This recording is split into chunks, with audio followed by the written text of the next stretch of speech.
Hi అండి. ఈరోజు సజ్జపిండితోటి చెక్కలు చేద్దాం అనుకుంటున్నానండి. ఇది కరివేపాకు, అల్లము, ఉప్పు, జీలకర్ర ఇవన్నీ కలిపి మిక్సీ వేసుకున్నానండి. ఇదేమో ఉల్లిపాయలు వేసుకున్నాను, తర్వాత పాలకూర, కొన్ని నువ్వులు, పచ్చిశనగపప్పు. ఈ సగ్గుబియ్యం తెల్ల పిండిలో కనపట్లేదు. ఇది నాకు కొత్త అయిపోయి ఇవన్నీ ముందే వేసేసి వీడియో ఆన్ చేయలేదు నేను.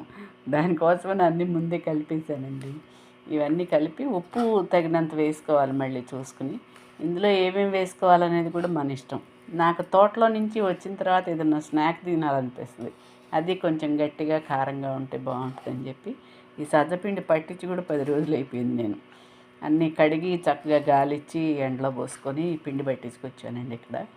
దాంతో ఈరోజు ఒక ఐటెం తయారు చేద్దామని చెప్పి చేస్తున్నానండి.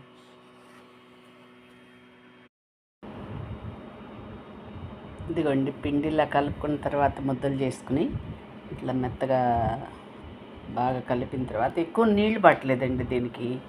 తక్కువ నీళ్ళు పోసుకొని ఉల్లిపాయలు, ఆ పప్పులు అవన్నీ ఉన్నాయి కదా, నీళ్ళు తక్కువ పట్టాయి.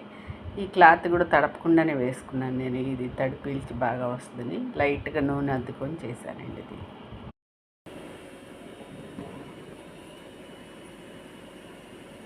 ఇది పెనం మీద ఇలా వేసిన తర్వాత లైట్గా నూనె ఇలా రాసుకొని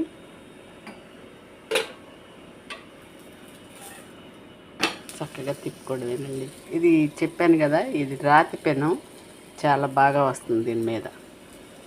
మాడదు, ఎంత కావాలో అంత కాల్చొచ్చు. కొద్దిగా స్టవ్ పెంచుకుంది.